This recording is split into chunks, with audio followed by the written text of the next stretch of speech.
자, 여러분, 상생임대주택과 부동산 세금, 특히 양도세, 비과세가 될 수 있습니다. 이거 놓치시면 안 됩니다. 제가 왜 말씀드리냐면 두 가지 이유 때문에 그러는데, 첫 번째, 본인이 상생임대주택이 됐는지도 모르고 넘어갈 가능성이 높다. 이게 가장 큰 우려고요. 두 번째, 내가 상생임대주택 요건을 갖췄다 하더라도 이거를 꼭 특례 신청서를 작성을 해서 내가 제출을 해야 돼요. 상생임대차익이 다 끝나고 나서. 그래서 이거 제가 좀 가져왔고요. 말씀드린 김에 한 가지 이유가 더 있습니다. 아직 최종 확정은 안 되는데, 이 상생임대주택이 기간이 원래 24년 12월 말까지거든요. 그런데 이게 2년 더 연장이 될 것 같아요. 이게 또 국회에서 반대하면 어떡하냐, 이렇게 말씀하실 수 있는데, 이건 그렇지 않아요. 왜냐면 소득세법 시행령에 있는 거기 때문에 정부가 마음만 먹으면 할 수 있는데 연장을 할 수밖에 없습니다. 왜 그런지 같이 알아보도록 하죠. 자, 여성신문에 있는 글을 가져왔고요. 우병탁 신한은행 압구정역 기업금융센터 부지점장님. 근무하시는 분들한테 세무사라는 용어를 쓰면 안 된다고 하는데 저는 좀 웃겨요. 일반인 입장에서. 아니, 세무사 자격시험 따면 세무사지. 어쨌든 저는 그냥 우병탁 세무사님이라고 하겠습니다. 자, 작성해 주신 글 한번 좀 보도록 하겠습니다. 상생임대주택과 세금, 1주택 양도세 비과세의 거주요건. 자, 보도록 할게요. 부동산을 양도하면 양도소득세라는 게 나오는데, 물론 올랐을 때입니다. 안타깝게도 만약에 손실이 나면 세금은 없겠죠. 즉, 어떤 부동산을 샀다가 팔아서 이익이 남으면 원칙적으로 그 양도 차익에 대해서 세금을 낸다. 그러면 이 양도소득세는 어떻게 산출하냐? 쉽게 심플하게 하자면은 판 가격, 양도가액에서 산 가격, 매수한 가격, 취득가액을 차감하는데, 물론 이제 중간에 필요경비, 장기부 특별공제 여러 가지 있습니다. 그건 제가 좀 생략할게요. 자, 양도소득세는 세법에 의한 구분상 소득세인데, 이제 조금 약간 어려운 거긴 한데 한번 들어보세요. 우리가 개인으로 돈을 벌잖아요? 그러면 여기에 대해서는 소득세라는 게 붙어요. 법인 이름으로 돈을 벌면은 법인세가 붙고요. 그럼 개인으로 내가 돈을 벌면 소득세가 붙는데, 이 소득세가 총 8가지가 있습니다. 이자, 배당, 사업, 근로, 연금, 기타, 양도, 퇴직이에요. 그래서 이 중 하나인 양도소득세로 들어간다는 거예요. 그런데 이 양도소득세는 다행인 게 뭐냐면은 기간과세라고 해서 달력할 때 편의상 매년 1월 1일부터 12월 30일까지 발생한 소득에 대해서 세금을 매깁니다. 다른 소득세도 마찬가지입니다. 이걸 날짜를 정하지 않으면 개개인마다 다 추적을 해야 되는데 불가능하잖아요. 수천만 명이 있는데. 그렇죠. 그래서 이렇게 해서 1월 1일부터 12월 30일까지 개인, 즉 자연인, 제네시스 박이 번 돈에 대해서는 세금을 다 매기는데, 아까 8개 나온 종류가 있다고 그랬잖아요.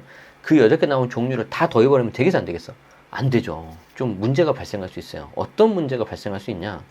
자, 다른 소득과 달리 부동산에 대한 양도소득세는 동일한 소득이 매년 반복적으로 나뉘어져서 얻어지는 소득이 아니죠. 무슨 말이냐면 내가 월급을 받아요. 그러면 1월부터 12월까지 월급 받으면은 그 다음 연도에 연말정산 하지 않습니까? 계속해서 반복적으로 하는데, 양도소득세는 그렇지 않죠. 예를 들어서 22년도에는 우리 아시다시피 마이너스로 떨어졌다가 23년도에는 좀 비슷하게 갔다가 24년도 최근에는 좀 올랐다가 25, 26년은 어떻게 될지 모르잖아요. 내가 이 집을 10년 동안 가지고 있었는데 이 10년 동안 누적된 금액을 매년 수시로 계속해서 반복하는 근로소득이나 사업소득하고 더해버리면은 세부담이 이제 너무너무 커져버린다는 거죠. 그 말이 여기 쓰여 있습니다. 이게 좀 어렵게 느껴지실 수 있는데 제가 좀 이렇게 풀어 쓴 거예요. 그런데 이 내용이 어마어마하게 중요해요. 자, 한편 소득세의 세율은 누진세율 체계로 되어 있는데, 즉 세금을 결정하는 과세표준 금액이 커질수록 같은 한 단위의 이익에 대해서도 더 높은 세율이 된다는 거고, 소득세 최고 세율은 45%입니다.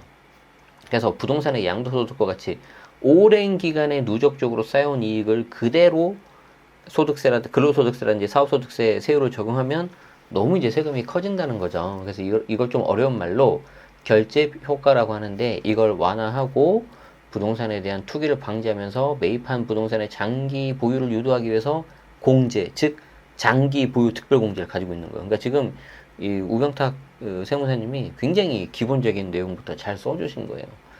장기 보유 특별공제 같은 경우에는 3년 이상 보유를 해야 되고요. 최대 30%까지 받을 수가 있는데 1년에 2%씩 적용되기 때문에 최대 15년 정도를 가지고 있어야지 된다. 그리고 1세대 1주택 비과세, 즉 12억 고가주택 비과세 같은 경우에는 12억 초과물에 대해서 최대 80%가 되는데, 이때 보유기간이 3년 이상이고 거주기간이 2년 이상이어야 된다. 여기는 조금 어렵죠. 일단 여긴 좀 넘어갈게요. 오늘 중요한 게 상생임대주택이기 때문에. 그래서 이런 장기보유 특별공제를 많이 받으면 양도소득세에 대한 과세가 되는 그 과표 그 부분이 줄기 때문에 세금이 이제 내려간다는 거예요. 지금 이 기사에 나온 내용, 핵심 내용은. 그런데 제가 이 기사를 선택한 이유는 뭐냐면은 그게 핵심이 아니고 상생임대주택을 여러분들이 꼭 이렇게 봐야 된다니까요. 자, 첫 번째, 상생임대주택 조건을 충족해서 만약에 거주 요건을 인정받았다. 그러면은 비과세가 되어버립니다. 예를 들어서 원래 1세대가 조정대상 지역 내에서 취득한 1주택에 대해서는 양도소득세를 비과세를 받으려면 2년 이상 거주도 해야 돼요. 그런데 2021년 12월에 직전 계약 대비 전월세를 5% 이내로 올린 집주인에게는 비과세를 위한 2년 거주 요건을 면제하기로 했는데 이게 상생임대주택인데 이렇게만 보면 여러분들이 조금 이해가 잘 안 되실 것 같아서 제가 네이버 프리미엄에 있는 거 이제 오늘 이건 이제 올라간 유료라서 제가 이제 다 오픈은 못 해드리는데 여기 이제 조금 내용이 있으니까 이것만 살짝 보여드릴게요. 자, 이게 시작의 발단을 어떻게 생각을 해야 되냐면 여러분들이 이렇게 생각을 하셔야 돼요. 잘 보세요. 제가 서울 강동구라고 제가 딱 찍은 이유가 뭐냐면 원래 강동구는 강남 4구라 그래가지고 대부분 계속해서 규제 지역이었어요. 그런데 이 녀석이 빠진 이유가 이제 뭐 여러 가지 이유가 있겠지만 그 중에 하나가 이제 둔촌주공 아니겠습니까? 자, 어쨌든 어떤 사람이 A주택을 서울 강동구에서 취득을 했어요. 그 당시에는 서울 강동구가 당연히 조정대상 지역이었단 말이에요. 세법에서는 늘 말씀드리지만 규제지역, 뭐 투기지역, 투기과주 이렇게 하지 마시고요. 무조건 조정이냐 비조정이냐 이게 굉장히 중요해요. 예전에 대구 수성구 때문에 그래요. 대구 수성구가 투과였는데 조정은 아니었던 때가 있었어요. 자, 어쨌든 내가 서울 강동구에 21년 7월 달에 취득을 했다. 당시에는 조정대상 지역이었다. 그럼 이 조정대상 지역으로 되면은 이 파란색 주택을 비과세를 받으려면 반드시 2년 거주를 해야 돼요. 반드시 2년 거주를 해야 되는데 중간에 조정대상 지역이 강동구가 23년 1월 5일날 풀렸죠. 자, 그럼 풀렸다고 해서 이 2년 거주 요건이 사라지냐 안 사라지냐? 안 사라져요. 안 사라지기 때문에 만약에 A주택을 25년 7월 달에 매각을 했는데 거주를 안 했다. 2년 거주 안 했다. 그러면 어떻게 됩니까? 비과세 돼야 안 돼요? 안 되는 거죠. 자, 여기까지는 다들 다 아시죠? 여기서도 많이 좀 10명 중에 두세 명이 좀 헷갈려 하신단 말이에요. 자, 그런데 제가 왜 상생임대주택을 가져왔냐면은 요 비과세를 받기 위한 거주 요건, 이 거주 요건을 없앨 수 있는 게 유일하게 상생임대주택밖에 없어서 그래요. 아시겠죠? 자, 그럼 예를 들어서 내가 강동구에 세를 끼고 샀어. 소위 말해서 갭투자를 한 거예요. 갭투자를 했는데 이제 4년째가 돼가요. 임차인도 청구권을 쓰고 그럼 그 매각을 해야 되잖아요. 전세 2바퀴 돌렸으니까. 근데 비과세가 돼야 안 돼? 안 되지. 내가 거주 안 했으니까. 그런데 알고 봤더니 내가 상생임대주택 요건을 만족시켰네? 그러면 비과세가 돼버린다니까요. 게다가 그 상생임대주택 요건 그 부분이 24년 12월 31일까지 아니라 26년 12월 31일까지 연장이 될 수가 있다는 거죠. 이거는 시행령 개정이기 때문에 거의 연장된다고 그냥. 자, 그래서 이제 상생임대주택 그럼 어떻게 만드느냐는 제가 좀 이따 보여드릴 건데 만약에 상생임대주택을 내가 요건을 만들었다. 그럼 아까 우리 서울 강동구에 있는 거라도 2년 거주를 안 해도 비과세가 돼버리고요. 더 좋은 게 뭔지 아세요? 내가 예를 들어서 뭐 10억에 샀는데 15억에 팔았다. 그러면 12억까지는 비과세고 12억 초과된 3억에 대해서는 세금이 붙지 않습니까? 그런데 이때 세금 붙는 거에 있어서도 표 1, 그러니까 1년에 2%짜리가 아니라 1년에 4%, 맥스 8%가 붙는 표 2 장특공을 받을 수가 있어요. 그런데 그때 표 2 장특공도 2년 거주권이 똑같이 들어가거든요. 그러니까 여러분들 비과세를 위한 2년 거주, 그리고 고율의 장특공, 표 2 장특공을 위한 거주권이 두 개가 다릅니다. 그런데 이 상생임대주택은 그 두 가지 다른 거주권을 모두 다 인정하게끔 돼버린다는 거죠. 자, 그러면은 내가 만약에 10년 동안 보유했다. 그러면 내가 15억에 팔아서 비과세를 받는다 하더라도 1년에 2%라서 원래는 20%밖에 안 되지만 2년 거주한 걸로 봐서 4%짜리, 즉 40%를 해줘버려요. 그래서 이게 당초 2022년 말이었는데 24년 말까지 2년 더 연장하게 됐고 24년까지에서 이제 곧 26년까지 연장이 될 건데 제가 이거는 거의 99% 연장될 거라고 보는 이유가 뭐냐면 첫 번째, 아까 말씀드린 것처럼 시행령이기 때문에 연장이 될 거고 국회 동의가 필요 없다. 두 번째, 지금 전월세 가격 계속 오르고 있잖아요. 그쵸? 그렇기 때문에 그걸 봐서라도 아마 정부 입장에서는 올릴 것 같다. 이렇게 하는 겁니다. 자, 그래서 이제 이걸 맞추면은 어쨌든 여기까지 보면은 상생 임대주택이 굉장히 좋구나. 이렇게 생각을 하실 수가 있는데, 자, 문제는 뭐냐면 이 상생 임대주택, 상생 임대인 제도를 받으려면요. 직전 임대차 계약을 1년 6개월 이상 해야 되고요. 그리고 여기서 직전 임대차 계약에서 임대료를 5% 이하로 인상시켜가지고 상생 임대차 계약을 만들어야 돼요. 자, 그렇게 안 하면 이게 안 됩니다. 자, 그러면 그림을 또 다시 봅시다. 이 사람이 A주택을 취득했는데 보통 이거 살 때 어떻게 사죠? 쉽게 말해서 갭 투자 어떻게 하죠? 말 그대로 전세 끼고 사잖아요. 그러면 전세 끼고 산다는 거는 내가 매수자 입장에서는 여기 살고 있는 임차인이 누구랑 임대차 계약을 쓴 거예요? 나랑 한 거예요? 기존에 있었던 매도자랑 한 거예요? 매도자랑 한 거죠. 매도자랑 했으니까 내가 취득하기 전부터 이미 임대차 계약을 체결한 거잖아요. 자, 직전 임대차 계약은 핵심이 뭐냐면 해당 주택을 취득하고 그 다음에 임대차 계약을 맺어야 돼요. 그러니까 새낀 물건은 당연히 여기 들어가 있는 임대차 계약이 직전 임대차 계약에 해당돼야 한대요? 안 되죠. 아무것도 안 해요. 자, 그런데 만약에 이 21년 7월 달에 취득을 했고 만약에 한 3개월 정도 있어서 즉 21년 10월 달 정도에 임대차 계약을 다시 체결한다. 뭐 종전 임차인이든 새로운 임차인이든 상관없습니다. 자, 그런 경우에는 내가 취득을 하고 그 다음에 임대차 계약을 맺었기 때문에 드디어 그게 직전 임대차 계약이 되고요. 그럼 아까 21년 10월이었죠. 21년 10월에서 보통 2년으로 할 거란 말이에요. 2년이 지난 23년 10월이 되면은 그때 23년 10월에 5%만 올리면은 상생 임대차 계약을 만들 수가 있어요. 자, 이때 5%는 조심해야 되는 게 뭐냐면 청구권하고 별개예요. 그러니까 임차인 입장에서 굉장히 중요한 거지. 상생 임대차 계약을 위한 5%만 딱 올리고 청구권 아껴놨다가 그 다음에 다시 쓸 수 있어요. 그러니까 상생 임대주택이죠. 임차인한테 유리하잖아요. 그러니까 임대인한테도 혜택을 주는 거고. 자, 그리고 두 번째 조심해야 되는 거 뭐냐면 5%를 올리라고 하니까 무조건 5%를 다 올리는데 그게 아니고 시세가 직전 임대차 계약에서 뭐 10%, 20%막 오르면 5%를 초과하지 않는 선에서 올리는 거지 시세가 뭐 오르지도 않았는데 심지어 마이너스인데 5%를 올리라는 게 아니에요. 가끔 그거를 오해를 하시더라고요. 이 부분은 소득세법 시행령에 있는데 그냥 조문 그대로 하면 그냥 올렸을 때 5%를 초과하지 말라는 거지 무조건 5%를 올려라 그런 게 아니에요. 소득세법 시행령 이게 155조 3항인가? 155조의 3인가 거기 있을 건데 154, 155 여기가 이제 다 비과세 이런 쪽이거든. 요 쪽이거든. 그럼 여기 있잖아요. 155조의 3 여기 상생임대주택 여기 있잖아요. 1세대가 주택을 취득하고 해당 주택에 대하여 임차인과 체결한 직전 임대차 계약 이거잖아요. 근데 여기서 뭐로 돼 있어요? 주택을 취득한 후 취득을 해야 된다니까. 그래서 여기 나오죠. 아예 가로로 써 있어요. 해당 주택의 취득으로 임대인의 지위가 승계한 경우는 제외한다. 그러니까 이제 새 끼고 산 거 제외한다는 거야. 인정 안 된다는 거예요. 자, 그래서 직전 임대차 계약은 해당 주택을 취득하고 나서 체결을 해야 되고 그거 직전 대비 임대 보증금 또는 임대료의 증가율이 100분의 5를 초과하면 된다, 안 된다? 안 된다. 100분의 5를 초과하지 않으라는 거지. 무조건 5% 올려라 이게 아니라고요. 또 전세만 되겠어요? 아니면 전세 월세 다 되겠어요? 다 되죠. 어떤 분이 또 전세만 되냐 이렇게 물어보시는데 그렇지는 않죠. 여기서 이제 직전 임대차 계약은 1년 6개월이고 이상을 해야 되고 상생 임대차 계약은 임대한 기간이 2년 이상이 돼야 되는 거죠. 그런데 여기 재밌는 게 있어요. 직전 임대차 계약은 1년 6개월만 하면 돼.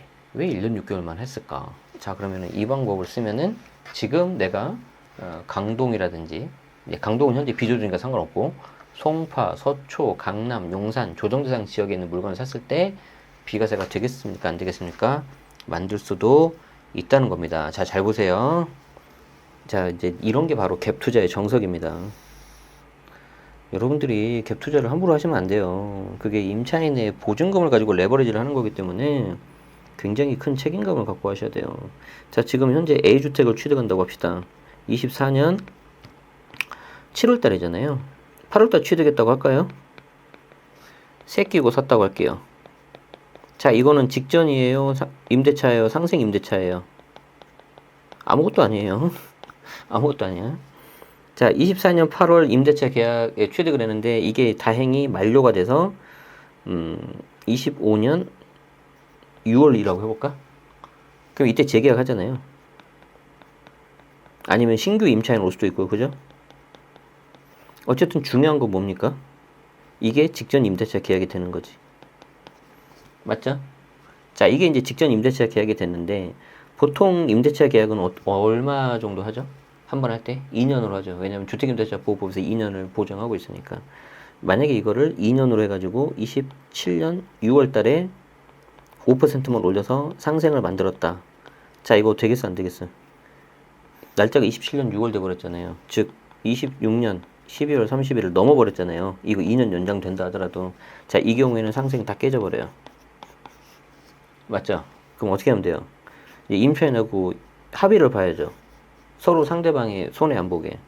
2년으로 하시는 게 아니고 1년 6개월 하는 거예요. 그럼 언제 할 수 있죠? 26년 12월까지 직전을 하는 거야. 그리고 26년 12월 달에 얼마로 해야 돼요? 2년으로 하면 돼, 안 돼? 안 되죠. 앞에서 1년 6개월 했잖아요. 그러니까 6개월 더 해줘야지. 2년 6개월을 해야죠.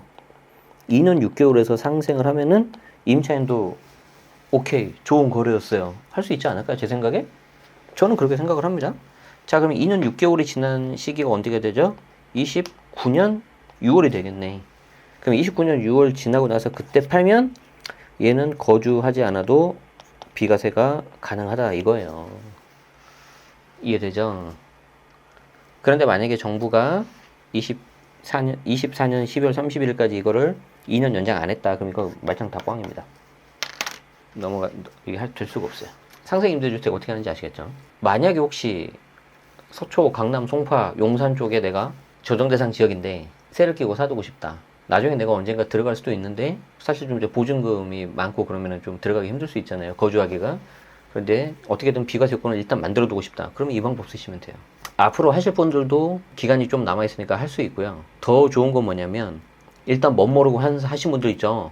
특히 작년 말 올 초에 많이 했잖아요. 제가 아파트까지는 말 못하겠고 저도 다 듣고 있는 게 있단 말이에요. 거기 하신 분들이 아유 비과세는 무슨 비과세야, 일반과세만 하자. 아니면은 나중에 열심히 돈 모아서 아니면 대출 받아서 보증금 내드리고 내가 들어가 살자 하셨던 분들은 이 방법 쓰면 비과세 돼버려요. 갑자기 누구 그 사장님이 생각이 나네. 아 이거 진짜 좋은 건데 막 남자한테 엄청 좋은 건데 말을 어떻게 표현해야 되나, 약간 그런 느낌인데 지금 이거 진짜 좋은 거라니까 여러분들. 아 막 이게 좀 저의 이 마음이 좀 전달되면 좋겠어요. 자, 그럼 여러분들이 여기서 이제 고급 스킬이 들어가는데, 해당 주택을 취득할 때 약간 제가 이제 새끼고 매수한다 그랬잖아요. 새끼고 매수할 때 또 어떤 걸 쓰면 되겠어요? 무주택자는 LTV 70% 대출은 나오죠. 생초는 80% 대출 나오죠. 대출 공부하세요. 아시겠죠? 두 번째, 어떤 방법을 또 쓰면 돼요? 내가 부모인데 적당히 괜찮은 게 두 개가 있어. 근데 하나를 좀 없애고 싶어. 하나를 없애서 나도 하나만 갖고 있어서 보유세도 좀 줄이고 여차하면 비과세 받고 팔아버리고 또 갈아타고 싶다는 거죠. 근데 남아있는 두 개에서 하나를 없애자니 이 녀석이 너무 아까운 거예요. 팔기가. 그런 거 물건 있잖아요. 그럼 누구한테 하면 되겠어요? 세대분해된 자녀한테 매각이나 증여해가지고 넘기면 되겠죠. 근데 넘길 때 어떻게 하면 돼요? 넘기고 나서 이걸 상생임대로 만들어버리면 되잖아요. 예를 들어서 증여를 해요. 증여를 하면 자녀가 이거를 증여세하고 취득세를 내야 되는데 증여세하고 취득세가 이제 또 어마어마하게 또 돈이 나올 수 있잖아요. 몇 억이 나올 수 있잖아요. 자, 그러면 그 돈을 어떻게 하면 돼요? 일단 어디서 빌려 등기를 쳐 취득을 했죠. 그 다음에 곧바로 그걸 전세 놔버려요. 취득하고 그 다음날. 그러면 직전 임대차 계약 할 수 있어 없어? 하잖아요. 그럼 내가 보증금 받았잖아요. 그 전세 보증금으로 내가 빌린 거 갚으면 되잖아요. 그리고 놔두고 비과세 받으면 되잖아요. 너무 좋은데. 제가 그래서 나중에 이제 오늘도 미래에셋하고 이렇게 관계자분하고 연락을 했는데 거기서 제가 오프라인 세미나 할 건데 제가 이 방법 아주 구체적으로 설명드릴 거예요. 여러분들도 잘 고민해서 어떤 건지 공부하시면은 좋을 것 같습니다. 도움 되셨다면 좋아요, 구독 부탁드리고요. 계속해서 관련 소식 제가 전달드리겠습니다. 라이브 들으시는 분들은 남아 계시면 됩니다. 고맙습니다.